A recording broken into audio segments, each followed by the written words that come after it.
I don't like to pull Kira because it's not Kira, it's the gears, 90% of equipment performance, and 10% character. Yep. Yep. Well,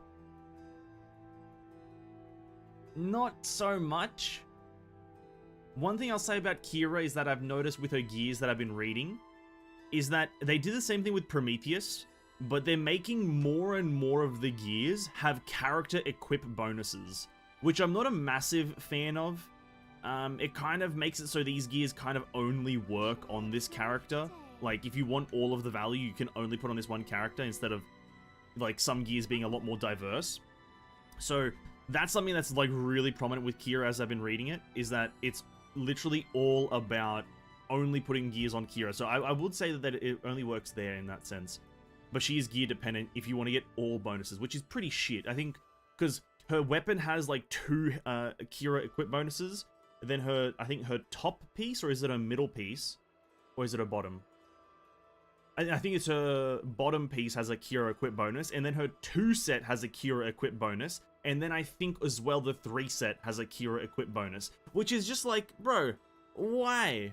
It's an unnecessary amount of equip bonuses. Because the gear only then fundamentally works only on that character, which makes it so dumb.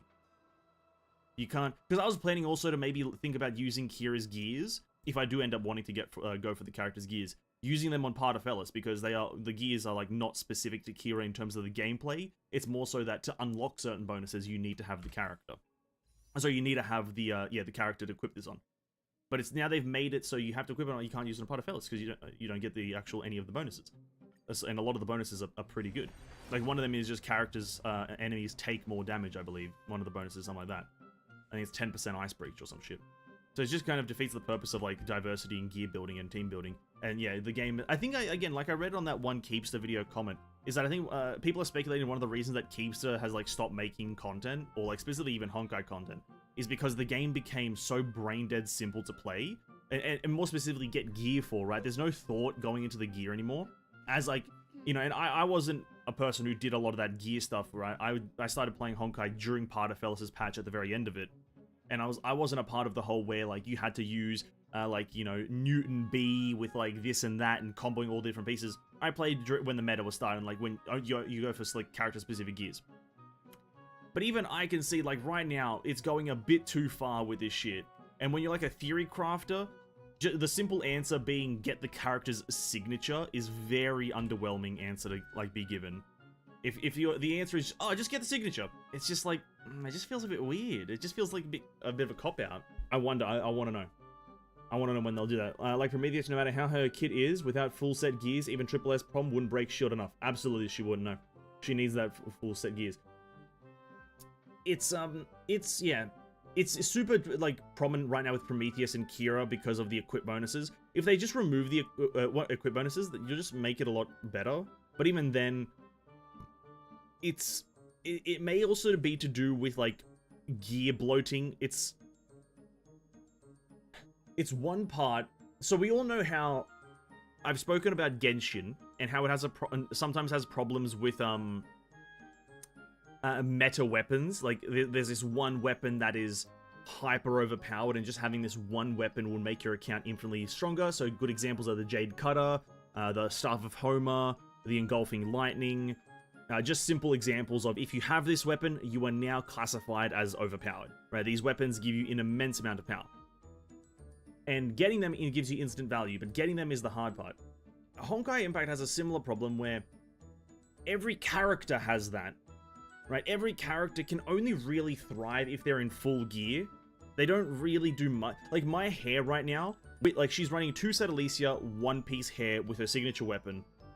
And she's doing fine. It's like, okay. But the value difference between just getting 1 more of her stigmas is incredible.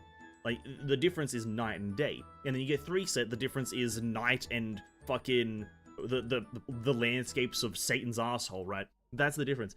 And there's nothing wrong with that. But because of the frequency of the character release and the infrequency of G4 stigmas and G5 stigmas being released, you can't really find a balance and a good power level of being a non-high investing player, right? It's incredibly difficult to find that balance, right? because there hasn't been a G4 stigma added that's of good value, and I mean good value, since Willows. Now, Willows wasn't ages ago, but you need it a bit more frequently if you're going to have the Hersha trio release, if you're going to have Hair release, if you're going to have Kira release, if you're going to have Prometheus, all these characters that are super like big powerhouses and they're making new meta plays. You need to have also a lot more frequent G4 and G5 releases. So old, not old players, sorry, free-to-play players and even like low spenders can keep up, because right now you can't keep up if you're a free-to-play. It's impossible to keep up unless you're a day one player has like gotten very lucky, right? Or like you're just in general a lucky player. Like you can't keep up, and it's the only problem right now that I see with Honkai Impact going further into its like lifetime is that it just doesn't feel like And not that these games have to be structured for free-to-play, but they also can't be structured for hyper pay-to-win. And that's kind of where Honkai Impact feels right now, is that if you just get a character's full gears, which is, you know, for a whale to get, it's not impossible. It's like, I don't know, $500 for them if they want, and they're probably making way more than that. And so it's like, to put that much money in, get instant value, and you're immediately 10 times better than the rest of the playing field, it's kind of egregious and kind of bad, in my opinion. It became closer to pay-to-win to get an easy break, plus no G4 fire till now. There is no G4 fire still. Is there? There's still no G4 fire. If I remember correctly, right? And yeah, I don't know. That's just like one thing they could do, is just make it all really kind of goes back into that point of, I wish the game would focus a lot more on its like on refining its older systems to make it a lot better for players, because guess what? Simply put, the free-to-play players are the only ones really interacting with these old systems. If you're a pay-to-win player, these old systems either have been done by you, or you don't care about them because, like, you have the power through character stigma and character investment that you don't need them, right? So, like, I highly doubt a whale is doing, like, their Universal Mirage anymore. I highly doubt it. There's no reason for them to be doing Universal Mirage, right? They're doing it either for fun or just because they want to be in the game. Whilst new players or even free-to-play players are actually doing, you know, Universal Mirage to try to get gear. But when that gear that they're getting is just the bottom of the barrel garbage, it's just kind of like pointless for them to even be playing. Like, to put it like weirdly bluntly, pointless for them to even be playing. Let me just go for the destruction tree this time. We'll see what we can do with that. Maybe I'm just ranting right now, but this is kind of like how I feel about the gear and the going further into the meta for Honkai Impact. It just kind of like, it just feels weird. It just feels weird. Doesn't feel like there's any thought being put into the actual gearing like portion of the game. All it is just your rotation. And even then, like, after playing other games like PGR and Ether Gazer, the rotation in Honkai Impact is so brain dead simple. Like, because all of it is based around super long drawn, not super long drawn, sorry, super powerful iframes and like high emphasis on just essentially not being in any risk, and the combos are like very streamlined. It's like you're playing a it's like you're doing a cheat code for GTA, right? It's like you're doing a cheat code for GTA. It's one thing that you always do, the timing is always the same, and you always get the same results every single time, right? It just doesn't feel like there's much variance in anything here. So it's like, it's just kind of like streamlined, and it just feels weird. That's all it really is. It just feels like it could be better, could be more interesting, could be more intricate, and I'd like it to become more intricate, but I highly doubt it will, because I don't think many players really care, right? I think I'm one of the few who actually kind of cares about this, and even then, I could care less, and I probably will care less as the days goes on. Probably by tomorrow, I will not give a shit about the game. But that's my only kind of point on Honkai Impact right now. I just think they could be doing a bit better job at some of those few things. Destruction, please.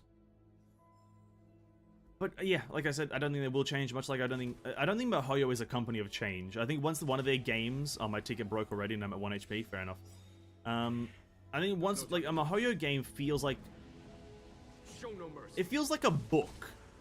Once it's set in stone, it's done for. They're like they're not changing anything. Once it's made, they're not changing anything. They're not thinking about it. They're like, yeah, it's there, and then we'll just add on, right? We'll just add on. It's kind of odd. It's kind of odd. I wish they would go back, because nothing's changed in these fucking games. Nothing's ever been changed. Nothing of super high value and massive interest has ever been changed in these piece of garbage farming, money farm of a game. Nothing's ever changed. Also, we didn't get the option at the start. I can't believe this bug isn't fixed yet. That's a good example of that bug, or Mihoyo just not fixing things. That there's been a bug in Simulated Universe that if you you quit out of a run before, like, essentially if you quit out of a run and then you start another one straight away, you don't get the option at the start between a curio, money, and a card. Why the fuck is that bug still here? Why is that still here? Because if that is a feature, that's like one of the worst features I've ever seen.